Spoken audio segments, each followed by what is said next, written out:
তুরীয়ানন্দজি মহারাজের উনি বলছেন যে তার কথা শুনলে মনে হয়, কি বলেছেন, উঠে পড়ি আর ছুটে যাই, বলেছেন তো, উঠে পড়ি আর ছুটে যায়, মরা মানুষও যেন জেগে ওঠে, মরে তো যাচ্ছি তার আগে কথাটা শুনে যাই। তুরীয়ানন্দজি বলছেন, তুরীয়ানন্দজি স্বামীজির প্রতি যে কি ভালোবাসা ছিল তা কল্পনা করা যায় না। এটা স্বামীজির গুণ আর এদেরও গুণ। শারদানন্দজি মহারাজ লীলা প্রসঙ্গ রচনা করেছেন, সবাই জানো তো এইসব ঘটনাগুলো, ছোটটা জানো তো? শারদানন্দজি নাম তো শুনেছ তো সবাই? যদি না শুনে তবে লজ্জার কিছু কারণ, জিজ্ঞেস করে সবাই কোনো না কোনো দিন কাউকে নতুন প্রথম জানতে হয়। হ্যাঁ, আমি জানতাম না। আমি যখন কলেজে পড়ি তখন দেখছি যে অনেকগুলো বই আছে, আমি উচ্চারণ করছি শ্রীম কথিত, কি ব্যাপারটা শ্রীম? আমার বন্ধু বলছে শ্রীমও জানো না তুমি? সে খুব অবাক হয়ে গেছে, জানি না, কি করবো। কথামৃতকার শ্রীম জানতাম না, কলেজে যখন পড়েছি নাম জানতাম না, কলেজে যখন শব্দ এসেছি। তাই কোনো লজ্জা নেই, কিন্তু গোপন করতে না। হ্যাঁ, লীলা প্রসঙ্গকার স্বামী শারদানন্দজি, তার শ্রীরামকৃষ্ণ জীবনে হচ্ছে সব থেকে প্রামাণিক। সেখানে তিনি বলছেন যে শ্রীরামকৃষ্ণর সংঘ, তো এটা শ্রীরামকৃষ্ণের সংঘ, শ্রীরামকৃষ্ণের সংঘ মানে শুধু সন্ন্যাসী নয়, ঋষিরাও তার অন্তর্ভুক্ত। তা শ্রীরামকৃষ্ণের অদ্ভুত সাংগঠনিক ক্ষমতা, এই কি বলো, শিবনাথ শাস্ত্রী এরা সবাই বলতেন পরমহংসদেবের সবই ভালো, কিন্তু তার অর্গানাইজিং ফ্যাকাল্টি নয়, সাংগঠনিক শক্তি নাই। তিনি খুব ভালো সমাধিস্থ হয়ে যান, আমরা সমাধির কথা মুখে বলি, কিন্তু সমাধিস্থ হয়ে যান সবই ভালো, কিন্তু আমাদের মতন তিনি কোনো সমিতি তৈরি করতে পারেন না। এবং কার সাংগঠনিক শক্তি নাই সেটা আজকে এই প্রায় 150 বছর পরে আমরা বুঝতে পারছি। হ্যাঁ, তা তিনি যে সংগঠন তৈরি করছেন, রামকৃষ্ণ সংঘ, এমনভাবে তৈরি করছেন যে যাদেরকে দিয়ে তৈরি করছেন না তারা জানতেও পারছেন না। মালা গাঁথছেন ফুলগুলো দিয়ে, এই নরেন, রাখাল, নাগমশাই, মাস্টারমশাই, এরা সব হচ্ছে মালা, এই ফুল, যে ফুলগুলো নিয়ে তিনি মালা গাঁথছেন সেই ফুলগুলোও বুঝতে পারছে না যে আমরা একসঙ্গে গাঁথা হয়ে যাচ্ছি। এত স্বাভাবিক, এই হচ্ছে সংগঠন। স্বামীজি একটা কথা বলতেন যে you have to rule like a child, যদি রুল করতে চাও বি এ চাইল্ড। স্বামীজি বলছেন দেখো তো, ওই যে ছোট্ট বাড়ির একটা শিশু, তাকে নিয়ে সবাই গোটা বাড়ি মেতে আছে, বুড়ো দাদুও মেতে আছে, তাই না? বাড়িতে যখন একটা ছোট্ট বাচ্চা হয়, বাচ্চা যখন বড় হয়, কি দিয়ে চালাচ্ছে? রবীন্দ্রনাথের একটা কবিতা আছে না, অমনি নেব কিনে, পড়েছেন তো আপনারা সব, আছে না? কে নেব গো কে নেব, আছে না? পড়েননি? পড়েছেন তো? হ্যাঁ, অমনি নেব কিনে, কে বলে একটা বাচ্চা, সে বিক্রি করছে খুব দামি জিনিস, বলতে চাচ্ছেন ভগবান, ওই শিশুর মতন ভালোবাসলে ভগবানের সম্পত্তি কি পাওয়া যায়? কে নেবে গো কিনে বলে বেড়াচ্ছে বাজারে, একটা ছোট্ট বাচ্চা দাঁড়িয়ে আছে, নেবে? কিভাবে নেবে? অমনি নেব, কিছু না, কিনে নেব। তাই এই হচ্ছে রুল লাইক এ চাইল্ড। এত ভালোবাসা, এত সরলতা, এত স্বাভাবিক যে সবাইকে গেঁথে দিচ্ছে ভালোবাসার আকর্ষণে। কিরম তার সাংগঠনিক ক্ষমতা দেখুন, কেউ বুঝতে পারছে না। এই দক্ষিণেশ্বরে রামকৃষ্ণের সঙ্গে সূচনা কিন্তু দক্ষিণেশ্বরে, দেখুন সবাই আসছে, একবার আসার পরে মনে হচ্ছে বারবার আসি। আর উনি কিভাবে করছেন? নেতা ঠিক হয়ে গেছে, নরেন্দ্র সকলের শ্রেষ্ঠ, ওইদিকে সঙ্গ জননী আছে, ওইখানে সব একসঙ্গে, ওখান থেকে শুরু। তারপর শ্যাম্পুরে বেশি দিন কাটেনি, কাশীপুর, গললোক, সবাই এসে ঝাঁপিয়ে পড়ে ত্যাগী ভক্তরা সেবা করছে, তাদের এক পয়সাও নেই, আর গৃহীরা টাকা দিচ্ছে। শ্যাম্পু নিজে মাঝে মাঝে বলতেন যে যাদের এক কানা করি দেওয়ার ক্ষমতা নেই তাদেরকে আমি এত কেন ভালোবাসি, কারণ তাদের এই প্রাণটা আছে। তিনি জানেন যে এরা আমার জন্য সর্বস্ব ত্যাগ করবে, যে সম্পদ আমি আবিষ্কার করেছি সেই সম্পদ এরাই জগতে ছড়িয়ে দেবে। সঙ্গ দানা বাচ্চা কাশীপুরে। শারদানন্দজি মহারাজ বলছেন যে ঠাকুরের ভালোবাসার আকর্ষণ তো আছে, সঙ্গে সঙ্গে নরেন্দ্রের ব্যক্তিত্ব ভালোবাসার আকর্ষণ। এই হচ্ছে নরেন্দ্রের ক্ষমতা। ঠাকুর একটা আইডেন্টিটি, কোনো সন্দেহ নেই। ঠাকুর, সবাই ঠাকুরকে কেন্দ্র করে, নরেনও ঠাকুরকে কেন্দ্র করে একত্রিত হয়েছে। কিন্তু নরেনের ব্যক্তিত্বের এমন একটা বৈশিষ্ট্য এবং ভালোবাসার এতটা যে ঠাকুরের আইডেন্টিটির পাশাপাশি নরেনের একটা আইডেন্টিটি স্থাপিত হয়েছে। দুটো স্বতন্ত্র কিন্তু পরিপূরক, বিরোধী নয়। এটা অদ্ভুত। যার জন্য শারদানন্দ মহারাজজিকে একটি কথা তিনি চিন্তা করে বলেন। লোকেশানন্দজি লীলা প্রসঙ্গ পড়াতেন শেষকালে, অনেকদিন ধরে পড়িয়েছেন, শেষ বোধহয় করতে পারেন। উনি একটা কথা মাঝে মাঝে বলতেন যে কি অপূর্ব বই। উনি প্রথম কিন্তু লীলা প্রসঙ্গের ভাষাটাকে উনি অনুরাগী ছিলেন। উনি বলতেন, আমাদের কাছে একটু বলেছেন যে লীলা প্রসঙ্গের ভাষা অনেক পুরনো, এই বলতেন। কিন্তু শেষকালে উনি যখন লীলা প্রসঙ্গ পড়াচ্ছেন, আমি অনেকে 22 বছর রেখেছি, মানে সত্যি কথা বলতে আমি যখন মহারাজের কাছে এসেছি তখন মহারাজের প্রায় আমার মতন বয়স। কিন্তু মানুষের তো দৃষ্টিভঙ্গির চেঞ্জ হয়। আমি 22 বছর দেখেছি। লোকেশ্বরীর কাছে যারা মানুষ হয়েছে বা জয়েন করেছে তাদের মধ্যে আমার মতন কেউ এত বছর তার সঙ্গে কাটায়।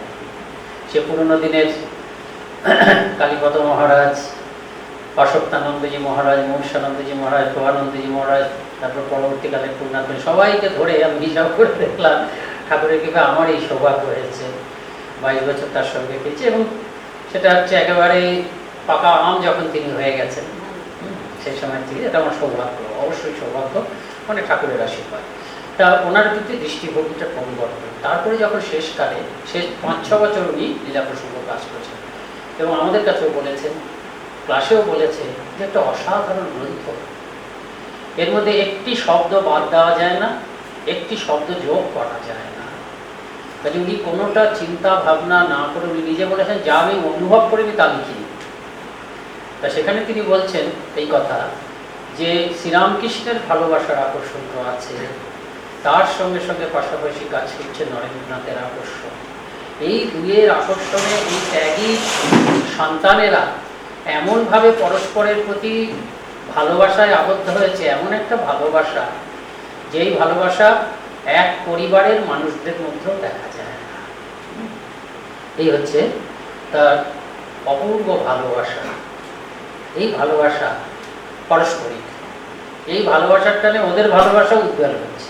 কিরকম ভালোবাসা দেখুন, পরিব্রাজক জীবনের কথা ভাবুন। নরেন তো আচ্ছা, আপনারা কথামিত পড়েন, পড়েছেন, পড়বেন।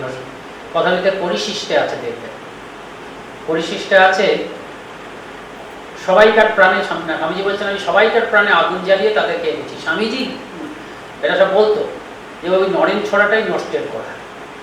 ঠাকুর চলে গেলেন, তারপর ভাবলো যে এবার নিশ্চিন্ত হলাম। যোগীন মহারাজ না কার বাবা যেন বলেছিলেন আমি কালীঘাটে গিয়ে তপস্যা করলাম, ইয়ে করলাম, তারপরে তো হলো। কে বলেছিল? কার বাবা বলেছিল? খেয়াল হচ্ছে কার বাবা বলছিল? যোগীন মহারাজের বাবা। তারপরে তো ঠাকুর মারা গেলেন আর কি। কাজে শ্রীরামকৃষ্ণ দেহত্যাগ করেছেন, বাঁচা গেল। এবার আর এদের চিন্তা নেই, সব ঘরে ফিরে গেল, সত্যি তাই ফিরে গেল। কিন্তু কে ফিরবে? ঠাকুর তো জানেন না, অর্গানাইজিং ফ্যাকাল্টি এমনটাই আছে, তিনি নেতাকে ঠিক করে দিয়ে গেছে। এদের তো বলে দিয়ে গেছে যাওয়ার আগে, বারবার ধরে নরেনকে একা ডাকছেন, একা ডেকে ডেকে বলেছেন, সেগুলো আমরা জানি না কি বলেছেন। আবার ওদের সামনে নরেনকে বলেছেন তুই এদের মধ্যে সব থেকে বুদ্ধিমান ব্যক্তি। নরেনের মধ্যে নেতৃত্ব, নরেনকে তার নেতৃত্ব সম্বন্ধে সচেতন করিয়ে দিয়েছেন, আবার ওদেরকে সচেতন করিয়ে দিয়েছেন যে এই হচ্ছে তোদের নেতা। এবং ওরা বুঝতেন যে নরেন সব দিতে, প্রতিভায় তো খুব বড়, কিন্তু প্রতিভার থেকে বড় কথা হচ্ছে ভালোবাসায় এত বড় কেউ ছিল না। প্রতিভা তো থাকে, কিন্তু ভালোবাসায় প্রত্যেকে বলছে, রাতু মহারাজ যে অভিমান করছে, ভালোবাসতেন লড়েন ভাই, ভালোবাসতেন, ঝগড়া হচ্ছে ছেলে মানুষের মতো। আমি লড়েন ভাই যদি বলে তবে শুনবো যে ভালোবাসতেন লড়েন ভাই। হ্যাঁ, লড়েন ভাইয়ের ভালোবাসা সত্যি কি একটা মানুষ ভাবত। মানে পাণ্ডিত্যের কথা ভাবতেন, পাণ্ডিত্য দিয়ে তিনি জগৎ জয় করেননি। পাণ্ডিত্য হ্যাজ বিন, মানে কি বলবো, বাট্রেস বাই লাভ, এটাই হচ্ছে আসল। পেছনে ছিল ভালোবাসা, ভালোবাসাটাই হচ্ছে আসল কথা।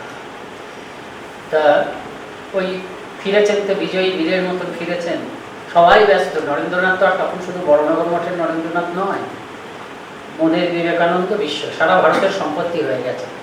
অভ্যর্থনা অভ্যর্থনা অভ্যর্থনা, কি অভ্যর্থনা, সকলে কলকাতাতে কি অভ্যর্থনা। কিন্তু লাটু মহারাজজি ধারে কাছে আসেনি। বলছে এমনকি আর লড়েন ভাই আমার কথা ভাবার সময় আছে, উনি খুঁজে খুঁজে গেছে।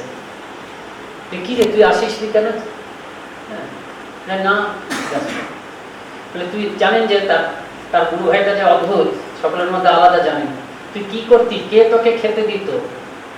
বলে উপেন ভাই খেতে দিত। দেখুন আপনার পড়েছেন তো এটা না, যেই বলা স্বামীজির এক্সপ্রেশনটা কি বলুন, ভালোবাসা, সঙ্গে সঙ্গে আকাশের দিকে দেখে ঠাকুর উপেনের কল্যাণ করুন।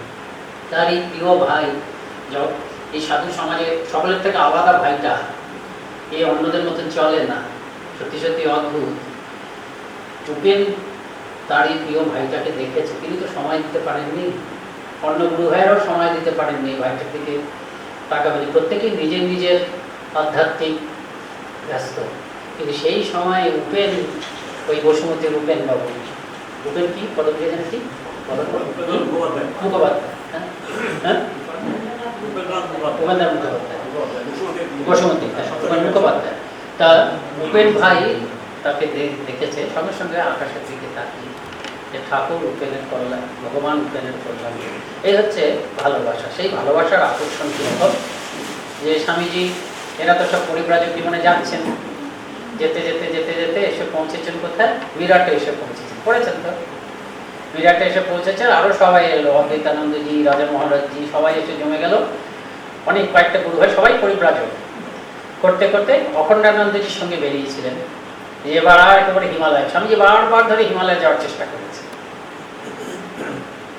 সারা জীবনে তার স্বাদ ছিল যে এবার বাকি কয়েকটা দিন হিমালয়ে, কিন্তু ভগবান তাকে সেটা দেয়নি। স্বামীজি নিজেই বুঝছেন, একটা চিঠিতে লিখছেন যে এবার আমার কাজ শেষ, সিস্টার ক্রিস্টিনকে যতদিন মনে দিচ্ছেন, এবার আমার কাজ শেষ, এবার আমি হিমালয়ে গিয়ে জীবনের শেষ দিনটা কাটাবো, আমার সঙ্গে কয়েকটা বই থাকবে, হ্যাঁ একটু একটু শাক বুনবো হিমালয়ের কোনো জায়গায়, আর পড়বো আর ধ্যান করবো। এসব তো লিখেছে, লিখছেন জানো আমি নিজের সম্বন্ধে যা ভাবি সেগুলো কখনো সম্পূর্ণ হয় না, যা পরিকল্পনা করি সেগুলো কখনো ফুলফিল হয় না, কিন্তু অন্যের জন্য যে পরিকল্পনাগুলো করেছি সেগুলো ভগবান কৃপা করে পূর্ণ করে দিয়েছে। উনি জানতেন এটা হবে না, কাজে হিমালয়ে দেহত্যাগ হয়নি, এখানেই হয়েছে, কিন্তু তাদের কিছু যায় আসে না। শিব যেখানে দেহত্যাগ করে সেটাই হিমালয়, তাই না? শিবর স্বরূপ তো। তা যাই হোক, যেটা বলছিলাম, কোথায় বলছি, কি বলতে গেলাম, তা মায়ের কাছ থেকে আশীর্বাদ নিয়ে গেলেন না। প্রথমে স্বামীজি প্রণাম করলেন, মা মানুষ হয়ে যদি ফিরতে পারি তবে ফিরবো, নাহলে এসে সে কি বাবা, মা যদি এই কথা শুনে, তখন স্বামীজি বুঝলেন যে মাকে এরকম কথা বলা উচিত হয় না, না মা আপনার আশীর্বাদে আমি শীঘ্রই ফিরব। তারপরে অখণ্ডানন্দজি মহারাজ প্রণাম করে আশীর্বাদ চাইলেন, অখণ্ডানন্দজি মহারাজকেও মা আশীর্বাদ করলেন, আশীর্বাদ করে কি বললেন যে দেখো তুমি পাহাড়ের সব খবর জানো, দেখো বাবা তোমার হাতে আমাদের সর্বস্ব দিলাম, সর্বস্ব। ঠাকুর নেই, ঠাকুর একটা রত্ন পেটিকা, একটা কেন রাশি রাশি রত্ন পেটিকা আবিষ্কার করেছেন, কিন্তু সেই রত্ন পেটিকা গচ্ছিত রাখার জন্য তিনি দুজনের আলাদা ভূমিকা। এক হচ্ছেন শ্রী মা, আর একজন হচ্ছেন স্বামীজি, রত্ন পেটিকা গচ্ছিত রেখেছে। মা জানেন স্বামীজির কদর, মা জানেন ঠাকুরের ভূমিকা, ঠাকুর কেন এসেছেন, কি বিরাট তার ভূমিকা, এই জানতেন মাত্র দুজন, এক হচ্ছেন শ্রী মা, আর হচ্ছে স্বামীজি। যদি স্বামীজি না থাকতেন, স্বামীজিকে এত কেন ভালোবাসত, স্বামীজির সঙ্গে এক একটা কথা হচ্ছে, আর ঠাকুর ক্রমশ বড় বড় বড় বড় বড় বড় হতে হতে হতে ওদের কাছে প্রকাশিত হচ্ছে। রামচন্দ্র দত্ত উনি বলতেন চৈতন্যদেব আবার এসছে, চৈতন্যদেব আমাদের নমস্য পূর্ববর্তী অবতার, নিশ্চয়ই একই ভগবান আসেন, কিন্তু শ্রীরামকৃষ্ণ শুধু চৈতন্যদেবের রিপিটেশন নয়, তিনি অবশ্যই চৈতন্যদেব, তিনি অবশ্যই রাম, তিনি অবশ্যই কৃষ্ণ, কিন্তু তার থেকেও এদের সমষ্টিভূত এবং এদেরকেও ছাড়িয়ে একই ভগবান, কোনো সন্দেহ নেই। কিন্তু অন্ধকার যেমন থাকে আলো তেমন প্রয়োজন হয়, যেমন প্রয়োজন সেই অনুযায়ী ভগবান শক্তি নিয়ে আসেন এক এক অবতার। এই অবতারে বেশি সর্বাধিক শক্তির প্রয়োজন ছিল, ঠাকুর স্বামীজিরই কথা আছে, সর্বযুগ অপেক্ষা সর্বাধিক সমন্বিত যুগাবতার। হিন্দু ধর্ম শ্রীরামকৃষ্ণ বলে একটা প্রবন্ধ আছে, সেখানে স্বামীজি বলছেন যে ভারতের বৈশিষ্ট্য হচ্ছে যে যখনই এই দেশটা মরো হয়েছে তখনই দেখা যাচ্ছে এইসব অবতার হয়ে এসেছে।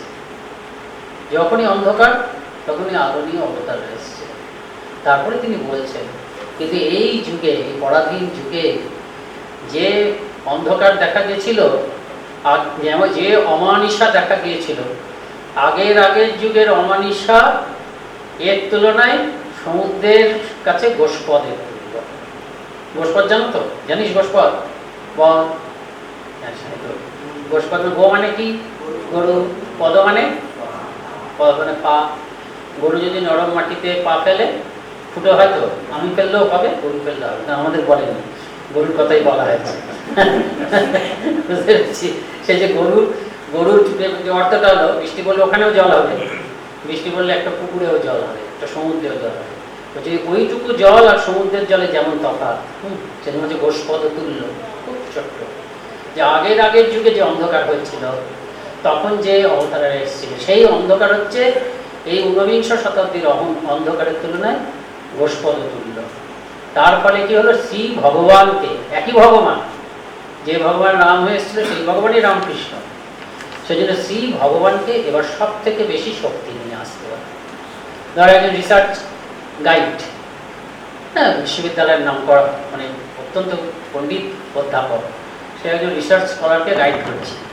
যতক্ষণ কলেজে আছে, ইউনিভার্সিটিতে আছে, ততক্ষণ সে রিসার্চ স্কলারকে গাইড করছে। আর বাড়িতে গিয়ে সে তার 5 বছরের ছেলেকে শেখাচ্ছে। তার ক্ষমতা তো রিসার্চ স্কলারকে গাইড করার মতন আছে।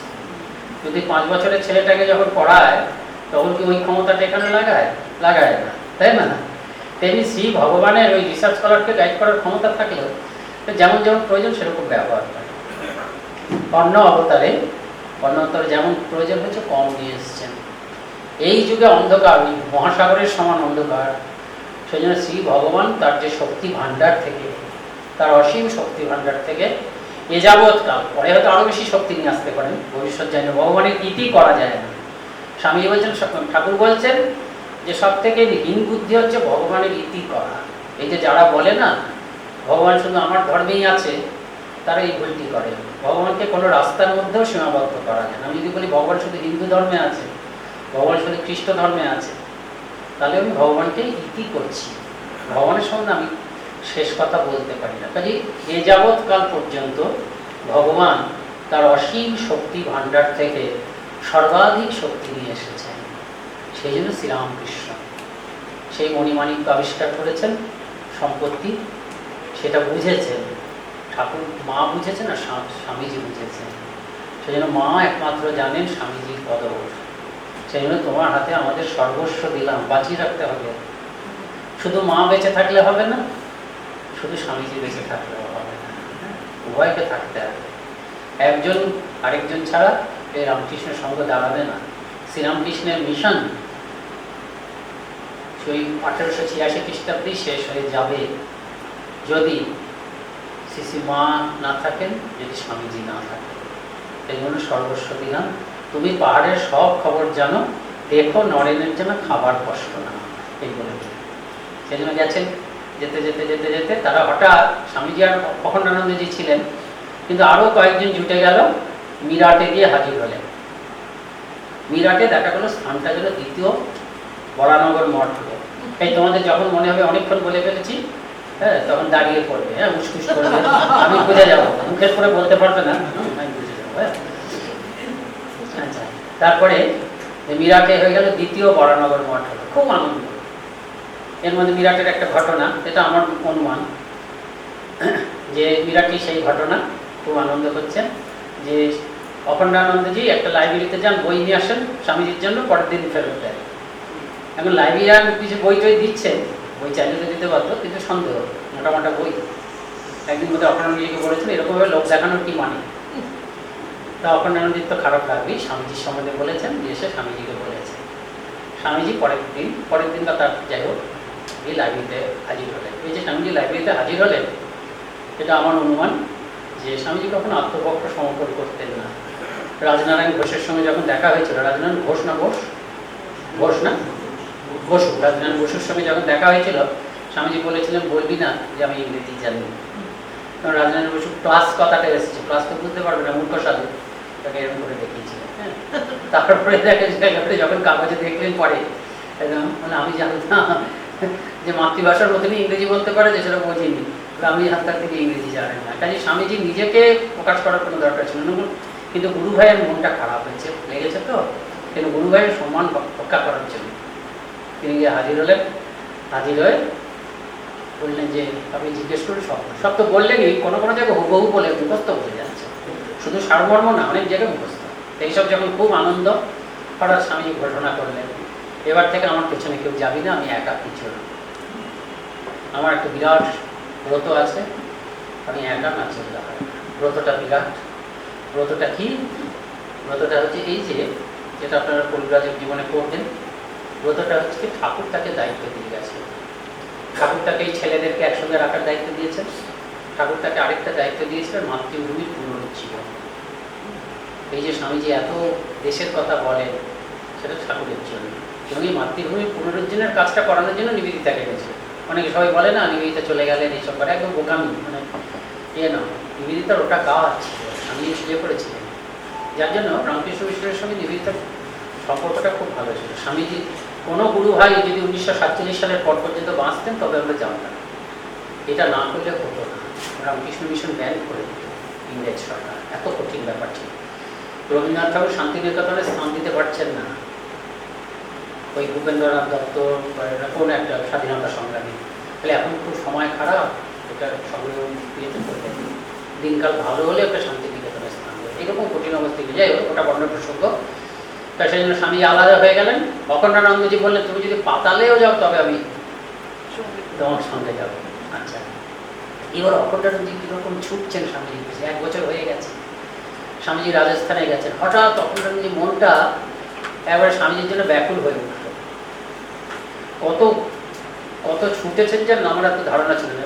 একটু বলছি, এই সমাজ শিক্ষাতে একটা লেখা দিয়েছি, হ্যাঁ, তা আমি হিসাব করে দেখলাম উনি শুনছেন যে গুজরাটে জুনাগড়ে পৌঁছলেন, যে স্বামীজি ছিলেন, জায়গাগুলো ভুলে গেছে, সঙ্গে সঙ্গে উনি চলে গেলেন, বোধহয় প্রায় 300 কিলোমিটার চলে গেলেন, গিয়ে দেখলেন স্বামীজি সেখান থেকে চলে গেছে, পোরবন্দরে গেলেন, অমুক গেলেন, যাচ্ছেন আর দেখছেন যে স্বামীজি 200 কিলোমিটার দূরে চলে গেল। অখণ্ডানন্দজি ছুটছে স্বামীজির পেছনে, পর পর পর, অদ্ভুত ব্যাপার, অদ্ভুত ব্যাপার, যে যাচ্ছেন স্বামীজির জন্য মনটা ব্যাকুল হয়েছে। এদের এরকম স্বামীজির জন্য মন ব্যাকুল হয় কেন হতো জানো তো? এটা অদ্ভুত ভালোবাসা, স্বামীজির ভালোবাসা আবার এদের ভালোবাসা। ওই কথামিতে পরিশিষ্টের কথা যে বলছিলাম, বলতে গিয়ে ভুলে গেল, কিন্তু তার মধ্যে আছে স্বামীজি তো সবাইকে করেছেন, কিন্তু স্বামীজি বড়নগর বাড়ি প্রথম থাকতে পারতেন না, কেন মামলা মোকদ্দমা চলছে, তো স্বামীজিকে বাড়িতে থাকতে হতো।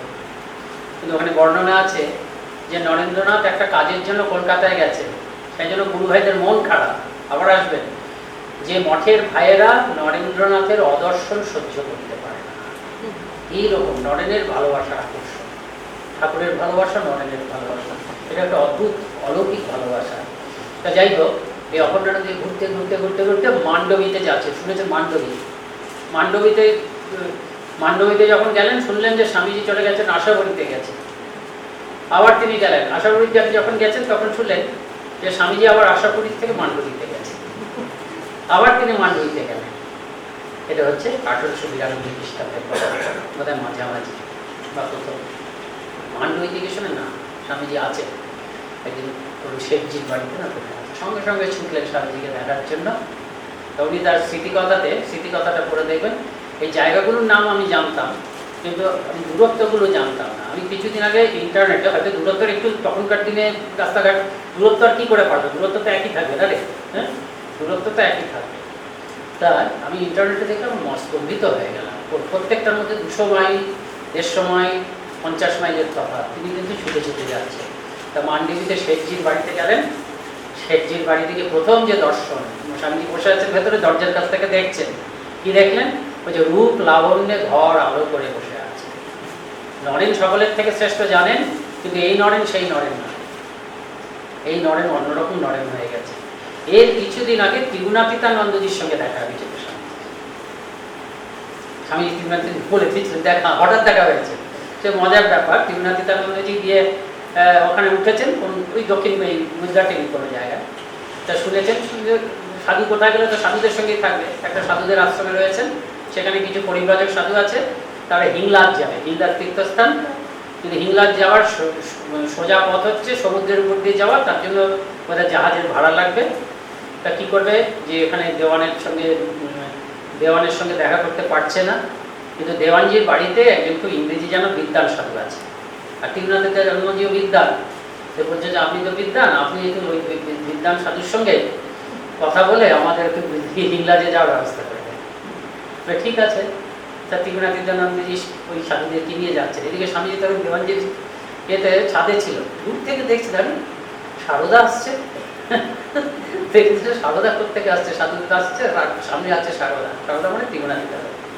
উনি গিয়ে নিচের ঘরে, যে প্রথম যে ঘটনা সেখানে গিয়ে গম্ভীর হয়ে বসে আছে, যে বেরিয়ে দেখা দেয়নি, সারপ্রাইজ দেবেন বলে। বয়স তো তখনও 30 হয়নি, বুঝতে পারছেন, 30 হয়নি, এটা মনে রাখতে হবে। যিনি বিশ্বকাপ পেয়েছেন তার বয়স ছিল 30, তখনও 30 হয়নি। কাজে সারদাকে একটু সারপ্রাইজ দেবে বসে আছে। আর সারদা মানে তীব্রনাথ সাধুদিন যে ঢুকে দেখে আরে নরেন, তার স্বামীজি প্রথমে ভেবেছেন যে তার পেছনে এসেছে, তুই কেন আমার পেছনে এসেছিস, প্রথমে খুব রেগে গেছে, না তোমার কিছু নিতে আসেন, আমি জানতামই না, এই কারণে এসেছি। তখন স্বামী মিষ্টি দিল, এই জন্য স্বামী তখন দেওয়ানকে বলে ওদের ব্যবস্থা করলেন। তারপর তীব্রনাথ বিদ্যানন্দজিকে সেদিনকে না পরের দিন নিয়ে আসলে, তুই আমার কাছে চলে আয়। হ্যাঁ, চলে এলো, রাত্রিবেলায় ঘুরছে তীব্রনাথ বিদ্যানন্দজি, এটা অপর্ণানন্দের সঙ্গে দেখা হওয়ার আগের ঘটনা, কিছুদিন আগে। ঘুরতে ঘুরতে বলছেন এই হচ্ছে গুরুদেব যে এত কথা এর সম্বন্ধে বলতো, এখন এটা বুঝতে পারছি, বোঝাটা দরকার ছিল। গুরুদেব তো বলতেন না অনেক কথা, তখন নরেন্দ্রনাথ সব থেকে প্রতিবাদ করতেন, তাই না, সবার আগে পাগল বলতেন, কখনো কখনো এত লজ্জা পেয়ে যেতেন যে কটুবাক্য করতেন। গুরুদেব তার প্রতি কত পরবর্তীকালে স্বামীজি মন খারাপ হতো। দেবের স্বামী শিষ্য সংবাদে আছে যে মহারাজ জিজ্ঞেস করছেন শরৎচন্দ্র চক্রবর্তী যে স্বামীজি ঠাকুর আপনার সম্বন্ধে কি বলতেন, সে অনেক কিছু বলতেন, আমি কত তার মুখের উপরেই কত কথা শুনে দিতাম বলে স্বামী গম্ভীর হয়ে গেলেন। তার মন খারাপ হচ্ছে, কত কথা বলেছেন। যখন ওই ব্রাহ্ম সমাজে গিয়ে হাজির হয়ে গেছিলেন না, তখন যে দুটো ব্রাহ্ম সমাজের সঙ্গে ঠাকুরের মনোমালিন্য হয়েছে, ঠাকুর বোঝেননি, ঠাকুর তো জানেন অন্য জগতের মানুষ, যাকে নিয়ে বিবাদ সে এসে হাজির, ওখানে নরেন হাতকে আছে, নরেনের সঙ্গে দেখা হতে পারে। আর ঠাকুর ওই ব্রাহ্ম সমাজের বেদির থেকে পাঠ হচ্ছে, ঠাকুরের তো শুকনো দেশ লাগে, ভগবানের কথা হচ্ছে, সেখানে তিনি গেছেন, সঙ্গে সঙ্গে সমাধি। তাহলে এটা তো কোনো সমাধি দেখেইনি, মানে সমাধি তো আমরাও দেখিনি, সমাধি কি দেখা যায় নাকি? সমাধি মানুষ তো দেখতে পাওয়া ভাগ্যের ব্যাপার। বেশিরভাগই হচ্ছে যদি সমাধি হয়, আজকে যদি কাউকে দেখি সমাধিস্থ, বেশিরভাগ ক্ষেত্রে দেখা যাবে সেটার মধ্যে গোলমাল আছে। এই সমাধি, শ্রীরামকৃষ্ণের সমাধি হয়, আর চোখের সামনে দেখছে সমাধি, কাজে পাঠটার বন্ধ হয়ে গেলে সবাই উঁচু হয়ে ঠাকুরকে দেখছে। এখন যে হচ্ছে বিবাদের বস্তু, সেই যদি সব থেকে আকর্ষণের কেন্দ্র হয়, তাহলে উদ্যোক্তাদের অসুবিধে। তারা তখন কি করলেন, সহজ বুদ্ধি কিন্তু অত্যন্ত হীন বুদ্ধি, আলো অফ করে দিলেন। আলো অফ করে দিতে একটা কেয়াস। আর নরেন নরেন তো সঙ্গে সঙ্গে বুঝতে পেরেছে, নরেন ওখানে ছিলেন, ঠাকুর আমার জন্যই এসছে, ঠাকুর এই অন্ধকারে কি করবেন, সমাধিস্থ, তাহলে তো মানে পড়ে যাবেন, কি হবে। তিনি সঙ্গে সঙ্গে ভিড়ের মধ্যে কোনো মতে অন্ধকারের মধ্যে ঠাকুরের কাছে গিয়ে ঠাকুরকে ধরলেন, ভিড় ঠেলে ঠাকুরের তো গিয়েই বের করলেন, এবং ক্ষোভে দুঃখে মানে ঠাকুর, আর সব থেকে তার খারাপ লেগেছে ঠাকুরকে কেউ গ্রিট করলো না। ঠাকুর যে এলেন, কেউ উঠে দাঁড়ালো না, কাছে গেল না, এতে তার মনে খুব কষ্ট হয়েছে। সমস্ত কষ্ট টষ্ট তিনি ঠাকুরের উপরে উগড়ে দিলেন, খুব বকছেন, আপনার কোনো কাণ্ড জ্ঞান নেই, এত আমার জন্য আপনার এরপর তো আপনি জড় ভরতের মতন হয়ে যাবেন। বলে আমি এত কথা বললাম, উনি সব শুনে গেলেন, একটি কথা বললেন, এবং স্বামীকে পরে খুব কষ্ট দিত, যে এত ভালোবাসা, কষ্ট দিত, আমার অনুমান নিশ্চয়ই কষ্ট দিত। তো যাই হোক, তীব্রনাথ চিত্তানন্দকে প্রথমে বললেন, তারপরে ওই বললেন যে গুরুদেব যে এত সব কিছু বলতো, এখন আমি বুঝতে পেরেছি, এবার বুঝতে পারছি। অভেদানন্দজির সময় দেখা হবে বলে মনে করছে হচ্ছে এত শক্তি যেন ফেটে পড়বো বলে মনে হচ্ছে, সময় এসে গেছে। আর তীব্রনাথ চিত্তানন্দ চলে গেলেন, দেখ আমি যেখানে আছি কাউকে বলবি না, মঠের কাউকে, বিশেষ করে অখণ্ডানন্দকে, গঙ্গাকে বলবি না, গঙ্গা ওকে ভয়, পাতালে গেলেও ফেল করবো, তাই করে দেয়। তারপরে মান্ডিতে গিয়ে তো এবার আমি অপর্ণানন্দীর সাথে দেখা হওয়ার খেতে আসছি। তো অপর্ণানন্দজি দেখলেন এরকম, দেখে স্বামীজি প্রথমে তো কপট রাগ করলেন যে তুই এসছিস এরকম, তখন বললেন, তারপরে বললেন আমার তোমাকে দেখার ইচ্ছা ছিল, দেখা হয়ে গেছে, এখন তুমি যাও যেখানে খুশি যেতে পারো। তখন অপর্ণানন্দজি স্বামীজি শান্ত হলেন। কিন্তু শান্ত নয়, প্রথমে ভোলানোর জন্য বললেন কি, দেখ গঙ্গা আমার কিছু ছাড়, আমি অসৎ হয়ে গেছি। তখন অপর্ণানন্দজি একটা অদ্ভুত উত্তর দিলেন, অসৎ মহাপুরুষ তো, আমাদের মতো সাধারণ মানুষ তো নয়। বলে তুমি অসৎ হয়েছো তাতে কি আসে, আমি তোমাকে ভালোবাসি সেই জন্য এসেছি, তুমি অসৎ হলেই বা তা তোমার সঙ্গে তুমি কেমন, তোমার চরিত্রের সঙ্গে আমার ভালোবাসার কি সম্পর্ক। দেখুন এই হচ্ছে বিশুদ্ধ ভালোবাসা। ওরা স্বাভাবিকভাবে বলছি, আমরা হলে থমকে দেখো না, তাই নাকি অসৎ হয়ে গেছে ও তাহলে তো এর সঙ্গে মেশা যাবে না, এই ভাবটা। কিন্তু উনি সঙ্গে সঙ্গে ওটা গামলি দিলেন না, আমি তোমাকে ভালোবাসি তাই এসেছি, তুমি অসৎ হয়ে গেছে তো কি, খুব স্বাদ হয়েছিল, এখন তুমি যেতে পারো, এখন তুমি যেখানে বসে যাও আমি পেছনে যাবো। তখন স্বামীজি নিশ্চিত করে দেয়, আমি একটা বিরাট ব্রত নিয়েছি, এটা তোরা সাথে থাকলে হবে না। তারপরে বলতে শুরু করলেন সব। কখনো যে স্মৃতি কথাতে লিখছেন যে আমি জানি সেদিনের কথা যেদিন ঠাকুর শিব জ্ঞানে জীবে সেবার কথাটা উচ্চারণ করলেন, সকলের সামনে উচ্চারণ করলেন, কেউ বুঝলো না, কিন্তু নরেন ঘরের বাইরে এসে প্রতিজ্ঞা করল যে ভগবান যদি কখনো দিন দেন আমি এই কথা ধনী দরিদ্র একদম সকলের ঘরে ঘরে গিয়ে প্রচার করব। অপর্ণানন্দজি বলছেন, আমার মনে হলো যে সেই শুভ দিন সত্যি সত্যি বুঝি সমাগত। এগুলো সব সত্যি কথা। আমি মাঝে মাঝে ভাবি যে কেউ যদি এখনো পর্যন্ত হয়নি, এসব জীবনীগুলো হয়নি, শ্রীরামকৃষ্ণ স্বামীজির কোনো জীবনী হয়নি, হবে নিশ্চয়ই। গান্ধীজির জীবনী একজন করেছিলেন না, মানে আমি বলছি জীবনী বলতে আমি চলচ্চিত্র বলছি, রিচার্ড অ্যাটনবরো ইয়ে করেছিলেন। সেই জীবনীর কি আকর্ষণ আমি নিমাই সাধন বসুর কাছে শুনেছি। উনি তখন বোধহয় এতে ছিলেন, নিউ ইয়র্কে ছিলেন, তখন ওখানে ছবিটা দেখানো হচ্ছে। বলছে কি লাইন, ওদের তো পার্কিং, তো লোকে সিনেমা হল যেখানে আছে সেটা অনেক দূর, লোকে কয়েক মাইল হেঁটে গিয়ে গান্ধীজির জীবনী লিখেছে। আর স্বামীজির জীবন যদি সত্যি সত্যি কোনোদিন, এগুলো কী হবে জানেন তো, এগুলো সব কিছুর সমন্বয় হতে হবে। খুব ভালো চিত্র, শ্রেষ্ঠ অভিনেতা, শ্রেষ্ঠ পরিচালক, মানে যেমন তেমন করে হবে না, খুব ভালো কিন্তু একেবারে কম পয়সার ফিল্ম যদি কোনোদিন হয়, তবে নিশ্চয়ই কেউ না কেউ করবে সেই সব প্রতিভাদের লোক। কোনো ধর্তব্যের মধ্যে না, আমি সেই কথা বলছি না। আমি বলছি বহু জীবনী আছে, কিন্তু সেগুলো একটা অংশ সামান্য। আমি বলছি আন্তর্জাতিক মানে সেরকম যদি, সে তো আছেই, কত কিছু আছে, ঠাকুরের আছে। যদি কখনো এই অসাধারণ জীবনী যদি কখনো হয়, তবে মনে হবে লোকে, মানে পৃথিবীতেই এরকম জীবন তো কখনো আসেনি। ঠাকুর বলতেন, এই শারদানন্দের কাছে ঠাকুর বলতেন যে নরেনের মতন এত বড় লোক পৃথিবীতে কখনো আসে, এত বড় মানুষ কখনো আসে। এই জন্য স্বামী ঠাকুর মানে কে যে কার উপাসক বোঝা বসে। ঠাকুর নরেনে মুগ্ধ হয়ে রয়েছে, নরেন ঠাকুরে মুগ্ধ হয়ে রয়েছে কিনা জানো না অবশ্যই, কিন্তু ঠাকুর নরেনে মুগ্ধ। সাথে শুধু শুধু না, আমি নরেনকে আত্মার স্বরূপ জ্ঞান করি, ওগো ওর জন্যই তো সব গো। একের পর এক গান করে যাচ্ছেন, ঠাকুর মুগ্ধ হয়ে শুনছেন। ডক্টর মহেন্দ্রলাল সরকার এসছে, দেখলেই ভাল লাগে, ওই রকম চেহারা, ওই রকম সুন্দর, ওই রকম চোখ, পদ্ম পলাশ লোচন। মহেন্দ্রলাল সরকার তো ঠাকুরের সমান বয়সকে একটু বেশি বোধ হয়। মহেন্দ্রলাল সরকার বলেছেন, আর ঠাকুরের তো এটা ছিল যে নরেনের প্রশংসা করা মানে হয়ে গেল, সারা পৃথিবী আপনি কিনে নিতে পারেন যদি নরেনের প্রশংসা করেন, তারা যা হবে। ইনি ভালো লোক, কারণ উনি নরেনের প্রশংসা করেছেন, নরেনের সুখ্যাত করেছেন, এই হচ্ছে ঠাকুর। তা মহেন্দ্রলাল সরকার, ডক্টর মহেন্দ্রলাল সরকার বলেছেন যে এর মতন ছেলে ধর্ম লাভ করতে এসেছে, দেখে খুব আনন্দ হচ্ছে। যেই বলা ঠাকুরের মুখ উদ্ভাসিত, ওগো ওর জন্যই তো স্বর্গ, ওর জন্যই তো স্বর্গ। কথাটা তাৎপর্য আমারই কোথায় মোবাইলটা বাজছে? না, মোবাইলটা বাজছে না, কার মোবাইল বাজছে গো? মাইকেল না, মোবাইল বাজছে, মাইকেল সিগন্যাল চেঞ্জ হচ্ছে। কিন্তু আমার মোবাইল বাজছে না, আমি তাই হোক আমি অন করে দিচ্ছি। সিগন্যালিং টাওয়ার চেঞ্জ হলে হয়। হ্যাঁ আচ্ছা, তার ঠিক আছে, এবার আর হবে।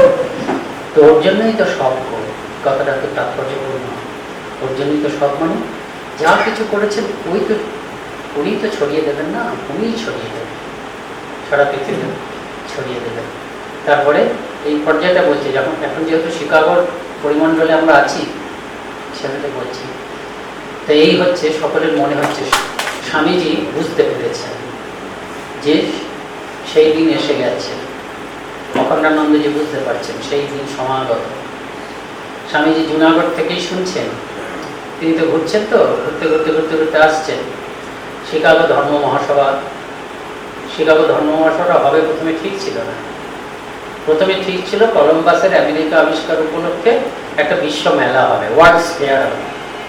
ওয়ার্ল্ডস ফেয়ার আগেও হয়েছে, শিকাগো বিশ্ব মেলাটাই প্রথম নয়।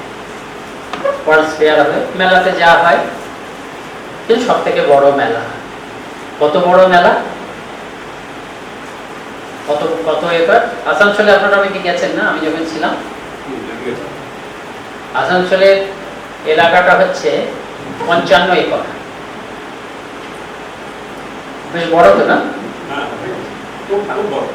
আর নরেন্দ্রপুর হচ্ছে সম্ভবত কত রে, 200 একর কোথায়? 240 একর। আচ্ছা, এটার আন্দাজে বলো তো, শিকাগো কলম্বাস এই যে ওই আমেরিকার যে শিকাগোতে যে বিশ্বমেলা হয়েছিল তার এলাকাটা কত ছিল আন্দাজে বলো না, কত? হ্যাঁ, 1037 একর। নরেন্দ্রপুরের কথা বললাম কেন, যে তাহলে একটু আন্দাজ করা যাবে কত বড়। হ্যাঁ, 1037 একর ধরে, নরেন্দ্রপুর হচ্ছে 220 একর না, 240 একর। নরেন্দ্রপুর যদি 240 একর হয়, এ প্রান্ত থেকেও ছেড়ে দেব, ওইটা আমার বক্তব্য না, আন্দাজটা কর না। হ্যাঁ, 240 একর, আর ওটা হচ্ছে 1037 একর, 5 গুণ 15 দিন নাকি লাগতো। হ্যাঁ, যাই হোক, এই শিকাগো মেলা হচ্ছে। শিকাগো মেলার উদ্দেশ্য হচ্ছে কি, তাতে জগতের সভ্যতা এগিয়ে চলেছে, তাতে মানুষ যা যা আবিষ্কার করেছে সেগুলোকে এক্সিবিট করা হবে, দেখা হবে। এক্সিবিশন তো এক্সিবিট থাকে। এখন এক্সিবিটগুলো দেখানোর জন্য তো ভালো করে সাজাতে হয়, সেই জন্য ওদের ওখানে অনেক বাড়ি তৈরি করতে হয়েছে। ওরা যা যা করে সব বিরাট। অতদিন আগে একটা সভাতে 4000 লোক, ভাবতে পারছো? একটা হলে, আর্টিস্ট রসিকার একটা হলে 4000। তা সেই জন্য কয়েকশো বাড়ি ওরা তৈরি করেছে মিশিগানের পাশে, যাতে এই এক্সিবিট বিরাট, হয়তো ছাপা মেশিন নতুন হয়েছে, সেটা একটা টাইপ রাইটার, তো সমস্ত যা কিছু মেটেরিয়াল অবজেক্টস লোকে ডিসকভার করেছে সভ্যতা এগোতে এগোতে, সেগুলো সব দেখানো হচ্ছে। এভাবে চলছে, প্রস্তুতি চলছে, 5-6 বছর ধরে প্রস্তুতি চলছে। প্রস্তুতি যখন চলছে, তখন উদ্যোক্তারা আলোচনা করলো যে আচ্ছা, এই যে সভ্যতা যখন এগিয়েছে, শুধু কি বস্তু, সভ্যতার বস্তু নয়, শুধু চিন্তার তো বিশেষ অবদান আছে। মানুষ তো চিন্তা দিয়ে বাঁচে, চিন্তারও তো আইডিয়াস, চিন্তা, এগুলো তো অবদান আছে। হ্যাঁ, ঠিক কথা। তখন ঠিক হলো, এই এক্সিবিশনের সঙ্গে সঙ্গে সভ্যতার বিভিন্ন ক্ষেত্রে যত সব চিন্তা হয়েছে, সেই চিন্তারও সম্মেলন করতে হবে, কংগ্রেস করতে হবে। আসলে শিকাগো কংগ্রেস ওদের নাম।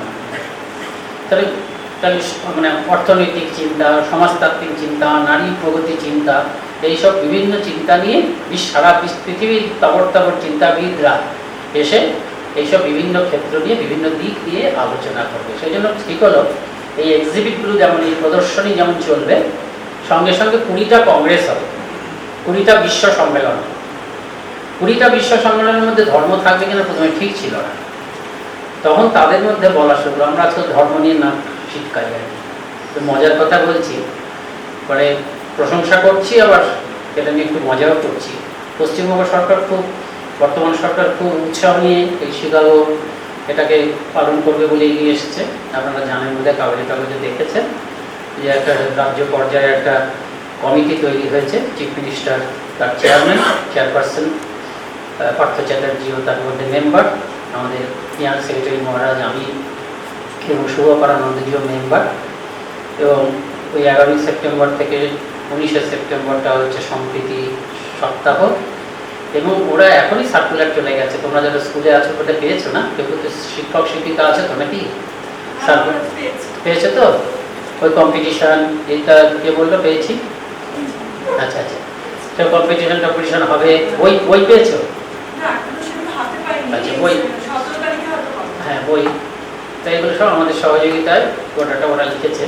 তো যাই হোক, এই যে প্রতিযোগিতা যেগুলো হবে সেগুলো যে আমরা বলে দিয়েছি তা না, ওরা নিজেরাই ঠিক করেছে। যে প্রবন্ধ প্রতিযোগিতা, তারপর হচ্ছে এলোকিশন কম্পিটিশন মানে বক্তৃতা প্রতিযোগিতা, তারপর কুইজ কম্পিটিশন, তারপরে হচ্ছে পোস্টার ড্রয়িং আর ডিবেটটা নিয়ে খুব চিন্তা ছিল যে স্বামীজিকে নিয়ে কী ডিবেট। তা কতগুলো বিষয় লিখতে বলেছিল, এটা দিয়েছে, মোটামুটি করেছে। কেন ডিবেটে কী হচ্ছে, একটা পক্ষ থাকে বিপক্ষ থাকে, সেই বিপক্ষ যদি বিপক্ষের দলে যারা বলবে তারা যদি বলতে গিয়ে স্বামীজির নিন্দা করে সেটা আমাদের কেমন লাগবে। যে ডিবেটটা আমাদের পছন্দ ছিল না খুব, তাই ওরা লেগেছে। কিন্তু আমরা তাও চেষ্টা করেছি এমন সাবজেক্ট দিতে যাতে বিপক্ষে বললেও স্বামীজির নিন্দা না হয়, মানে এরকম ধরনের। স্বামীজির বক্তব্য ছিল এই, আরেকজন বলছে স্বামীজির বক্তব্য ওই ছিল, তাতে দুটোই ভালো কথা, কিন্তু এরকম ভাবে যাই হোক এসব করছে। কিন্তু একটা জিনিস ওদের আপত্তি, সকলেই ধর্ম নিয়ে আপত্তি তো আজকাল। শিকাগো পার্লামেন্ট অফ রিলিজিয়ন্সটা, সেখানে দেখবেন ওই সার্কুলার মধ্যে শিকাগো কনফারেন্স, রিলিজিয়ন কথাটা বাদ দিয়েছে, বোঝেন না। কিন্তু মূল শিকাগো যখন, আমি আবার পিছিয়ে যাচ্ছি, কিছু যায় আসে না, স্বামীজির খেলা। সবথেকে আনন্দের কথা হচ্ছে যে 45 লক্ষ বই ওরা ছাপাচ্ছে, বইগুলো আমরা করে দিয়েছি ইংরেজি এবং বাংলায়। প্রত্যেকটা স্কুল ছাত্রকে যে দেবে এটা একটা বিরাট ব্যাপার, প্রত্যেকের কাছে তো পৌঁছে যাবে, এটা কম কথা নয়। বই যে ছাত্রকে দিচ্ছে সেই ছাত্র যদি নাও পড়ে, তার বাড়ির লোক পড়বে বা কেউ পড়ে, এটা একটা বিরাট ব্যাপার। আমরা তো পারতাম না অতটা করতে, কাজে এটা বলতাম পুরোনো একটু দেরি হয়ে যাচ্ছে। 125 বছর আগের ঘটনা আলাদা, যেখানে ধর্ম মহাসভা হয়েছিল তার উদ্যোক্তারা কিন্তু যেচে বললেন দেখো পৃথিবীর মানব সভ্যতার প্রগতিতে ধর্মের একটা বিরাট ভূমিকা আছে, কাজে ধর্মীয় চিন্তার কংগ্রেস হবে না এটা বলতে পারে না, কাজে ধর্মের একটা কংগ্রেস হতে হবে। সেই পার্লামেন্ট অফ রিলিজিয়ন্স একজন বণিক হলে একজন লয়ার, তার মাথায় এই কংগ্রেসের কথাগুলো এলো এবং তিনি এই বিশ্ব ধর্ম মহাসম্মেলন করলেন। এখন জিনিসটা যা দাঁড়ালো, ধর্ম মহাসম্মেলন তাহলে অনেক পরে হয়েছে। আসল কথা হচ্ছে কলম্বাসের নামে বিশ্বমেলা, কিন্তু কলম্বাস আমেরিকা আবিষ্কার করেছেন 400 বছর হয়েছে, সেজন্য কলম্বাসের নামে ওয়ার্ল্ড ফেয়ারটাকে নাম দেওয়া হলো। এই ওয়ার্ল্ড ফেয়ারের একটা অংশ হচ্ছে ওই বিশ্ব ধর্ম সম্মেলন। ওই বিশ্ব ধর্ম সম্মেলন 20টা ধর্ম সম্মেলনের একটা 20টা সম্মেলনের একটা সম্মেলন হচ্ছে ওয়ার্ল্ড পার্লামেন্ট অফ রিলিজিয়ন্স। কিন্তু যখনই এইটা ঘোষণা হলো তখন দেখা গেল সব ছাপিয়ে এই মানে ধর্ম মহাসভাটাই সব থেকে আকর্ষণের কেন্দ্র সারা পৃথিবী জুড়ে। যে ধর্ম মহাসভাকে নিয়ে কথাবার্তা, এটা হচ্ছে সব থেকে আকর্ষণীয় হলো। ভারতবর্ষেও খুব কথাবার্তা হচ্ছে, কিন্তু ভারতবর্ষ পরাধীন দেশ, হিন্দুরা বিশেষ করে শিক্ষিত হিন্দুরা যারাই খবর জানেন তারাই মনে মনে দুঃখিত হচ্ছে যে আমাদের ধর্মকে কেউ রিপ্রেজেন্ট করবে না, অথচ কাকে? রাজশক্তি তো তাদের কিছু দায় করেনি যে ভারতবর্ষ থেকে একটা হিন্দুকে নিয়ে পাঠাবে। এই পরিস্থিতিতে স্বামীজি ভারত পরিক্রমা করছে, করতে করতে নানা নাম গোপন করছেন, কখনো বিবিদিশানন্দ, কখনো বিবেকানন্দ, কখনো সচ্চিদানন্দ। একটা কথা বলে রাখি যে ক্ষেত্রীর রাজার দেওয়ার নাম নয়, কিন্তু বিবেকানন্দ নামটা ক্ষেত্রীর রাজার দেওয়া নয়।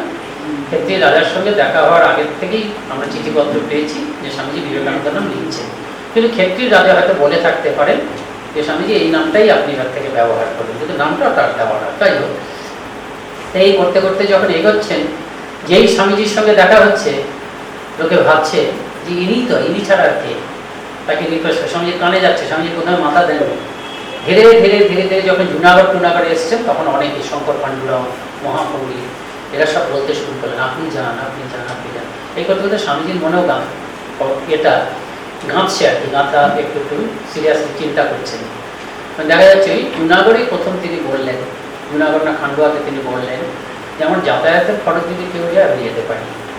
এই করতে করতে করতে করতে করতে করতে হচ্ছে হতে হতে তারপরে তো সেটা জানেন গোটা ভারত দেখে এসেছেন, 1892 খ্রিস্টাব্দের ডিসেম্বর মাস, 22শে ডিসেম্বর কি 23শে ডিসেম্বর, কেউ কেউ বলে 24শে ডিসেম্বর, তিনি মা কন্যাকুমারীকে প্রণাম করে। হ্যাঁ, না না না, 26শে ডিসেম্বর না, 22 থেকে 25 কোন বইয়ে?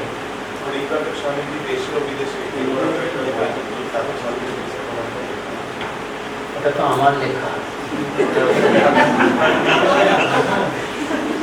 ভুল আছে, যদি থাকে অন্য কেউ যোগ করেছে ভুল আছে, আমি দেখবো, বোধহয় নয়।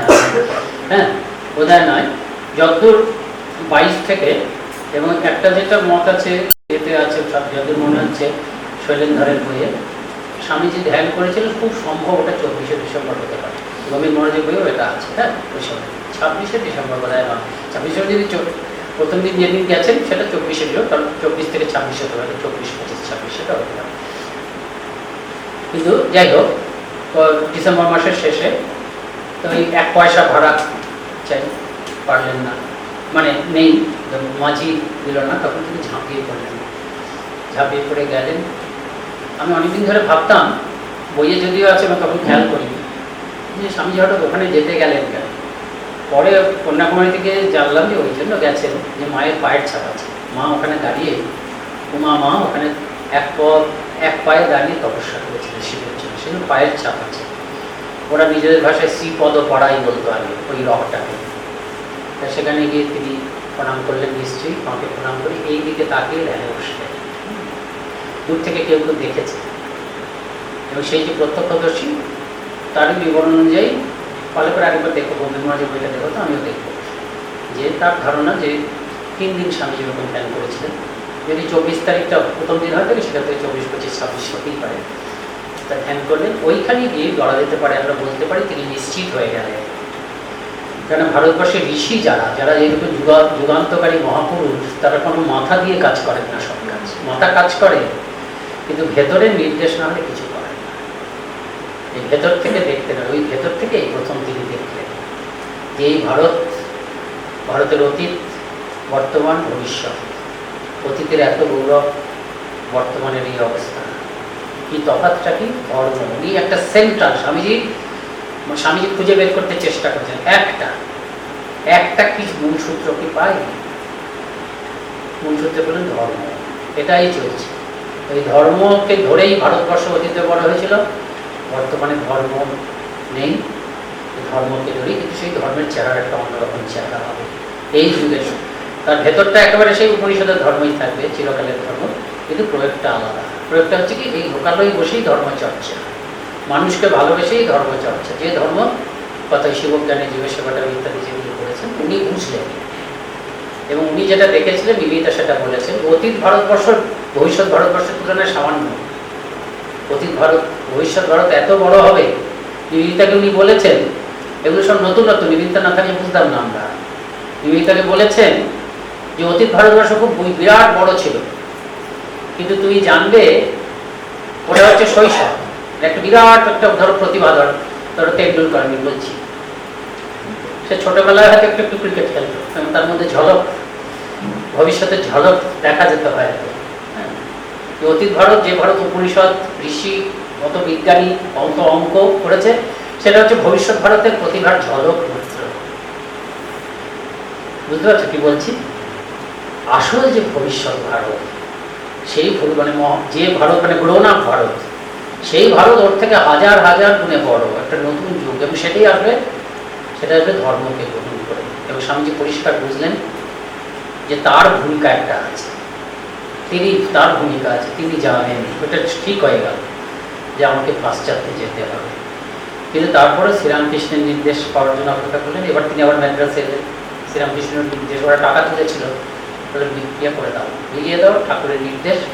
ঠাকুর স্বপ্নে দেখা দিলেন, ঠাকুরের নির্দেশ পাওয়ার পর প্রস্তুত।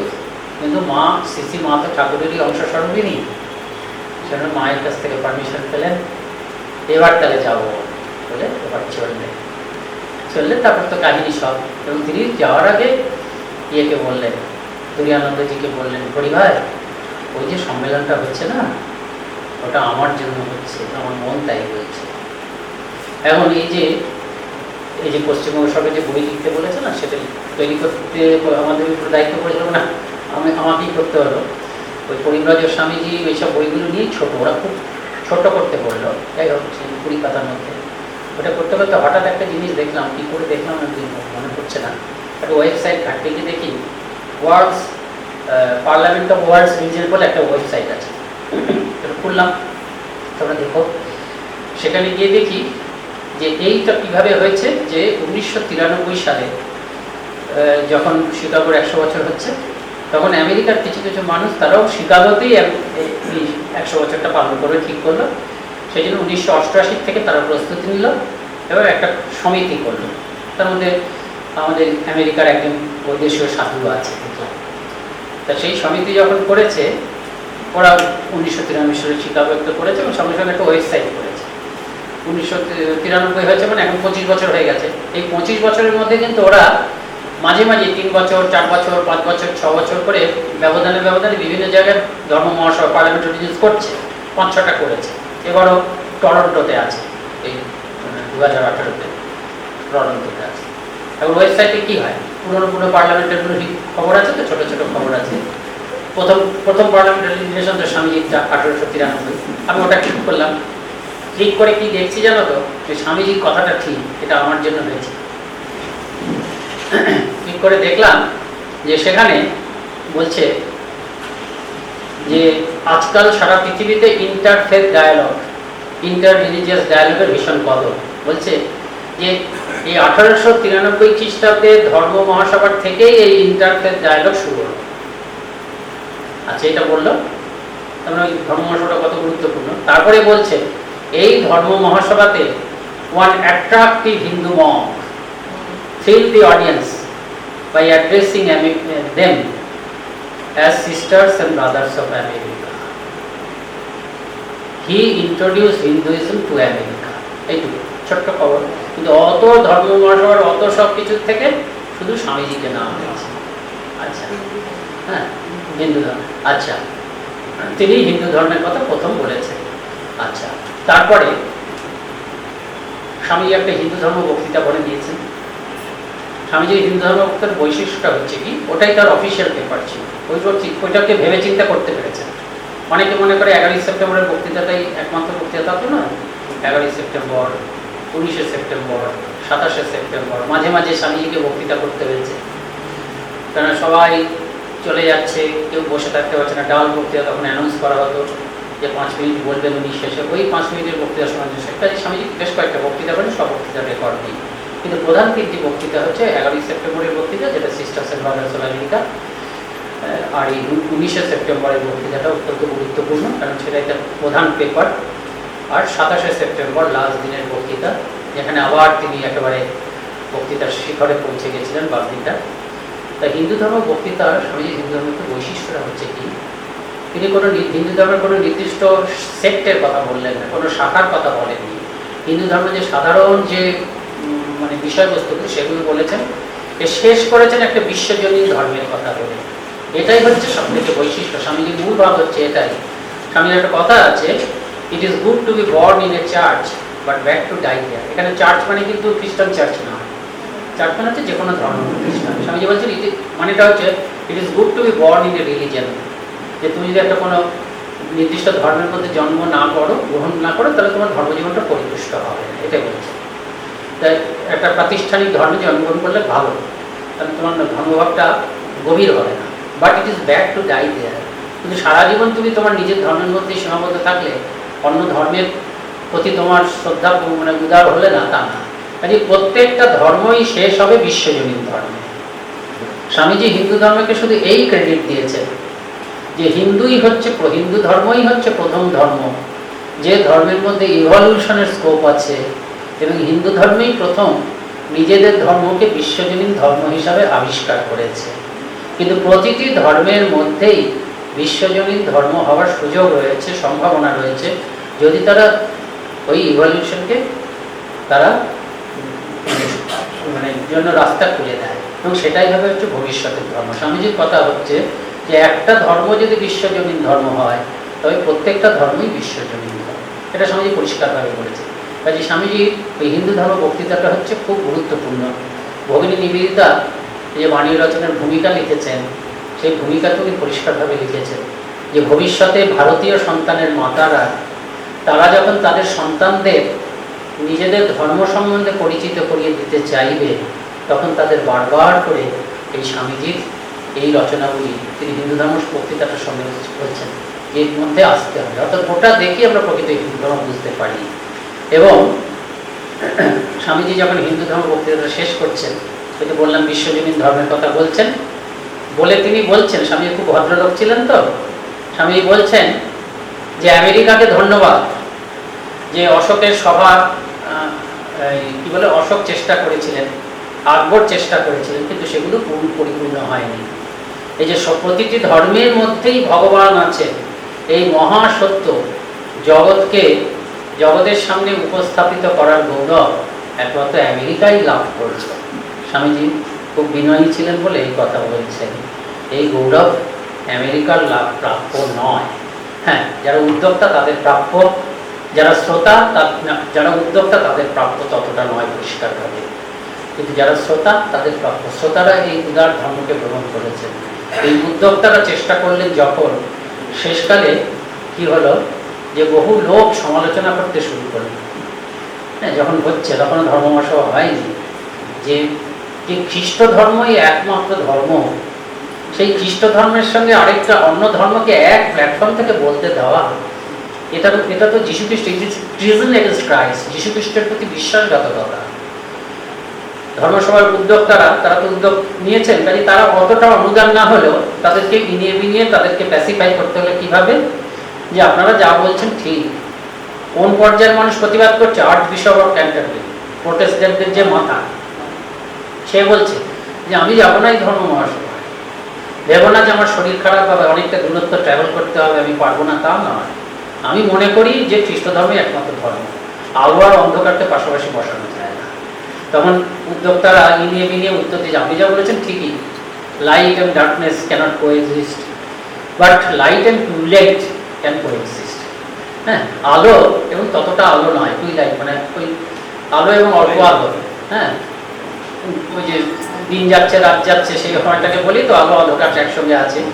হ্যাঁ, গোধূলি, যে আলো আর অল্প আলো আর অল্প আধার, সেটা থাকতে পারে। আপনি অন্য ধর্মের প্রতি কতটা বিস্ফোরণ হবেন না, শিওর খ্রিস্ট ধর্মের মতন এত উজ্জ্বল আলো কোথাও নেই, পরিপূর্ণ আলো কোথাও নেই, কিন্তু অন্য ধর্মতে একটু একটু আলো আছে, একেবারে পরিপূর্ণ অন্ধকার নয়। আর আপনি চিন্তা করছেন কেন? এই যে এই আধুনিক যুগে সারা পৃথিবীর মানুষ একত্র হবে এবং একত্র হওয়ার পরে দেখবে যে আবার যীশু খ্রিস্টের ধর্ম প্রচারিত হবে। এবং ধর্ম মহাসভায় এরকম বক্তৃতা আছে যে খ্রিস্ট ধর্মের সঙ্গে অন্য ধর্মগুলোর প্রতি খ্রিস্ট ধর্মের কি সম্পর্ক, অন্য ধর্মের প্রতি খ্রিস্ট ধর্মের দৃষ্টিভঙ্গি। তা আমি এবার আবার পড়লাম, পড়তে গিয়ে দেখি কি দৃষ্টিভঙ্গি, আমি খুব কৌতূহলী হলাম যে কি আছে। একদম ওরা নানাভাবে বলে ফার্স্টে শেষকালে সিদ্ধান্ত করছে, ধর্ম মহাসভাতেই সিদ্ধান্ত করছে যে কাজে অন্য ধর্ম সম্বন্ধে, অন্য ধর্ম এতই খারাপ, এ সম্বন্ধে সত্যিকারের মানে দৃঢ় যারা নিষ্ঠাবান হিন্দু, তাদের দৃষ্টিভঙ্গি ঘৃণা এবং শত্রুতা ছাড়া আর কিছু হতে পারে না। কাজী স্বামী যে বললেন যে আমেরিকা তোমাকে ধন্যবাদ, হ্যাঁ, তুমি প্রথমে এই কথাটা প্রচার করার জন্য প্রস্তুত হয়েছ যে পৃথিবীর প্রতিটি ধর্মের সত্য আছে, এই কৃতিত্ব আমেরিকার নয়, এই কৃতিত্ব হচ্ছে স্বামীজির, স্বামী বিবেকানন্দ। পৃথিবীর প্রতিটি ধর্মের মধ্যে সত্য আছে, সেটি প্রচার করলেন কিন্তু স্বামী বিবেকানন্দ। তার মানে ওই ধর্ম মহাসভাতে ওই যে স্বামীজি বলেছিলেন না যে এটা ধর্ম মহাসভাটা আমার জন্য হচ্ছে, স্বামীজি ঠাকুরের যত মত তত মতটা ওখানে দিয়ে দেখুন 125 বছর পরে ওদের ওয়েবসাইটে তাই বলছে তো, যে এই ধর্ম মহাসভার থেকেই সূচনা হয়েছে ইন্টারফেথ ডায়ালগ, ইন্টার রিলিজিয়াস ডায়ালগে। কাজেই অত্যন্ত গুরুত্বপূর্ণ, স্বামীজির কথা সব ঠিক, সব ঠিক। এই ধর্ম মহাসভাটা আমার জন্য হয়েছে। কাজেই শিকাগো বক্তৃতা এক মাস আগে, 125 বছর পূর্তির 1 মাস আগে, এখানে আমি শেষ করি। আর বলার বলতে বেশি ঠিক আছে।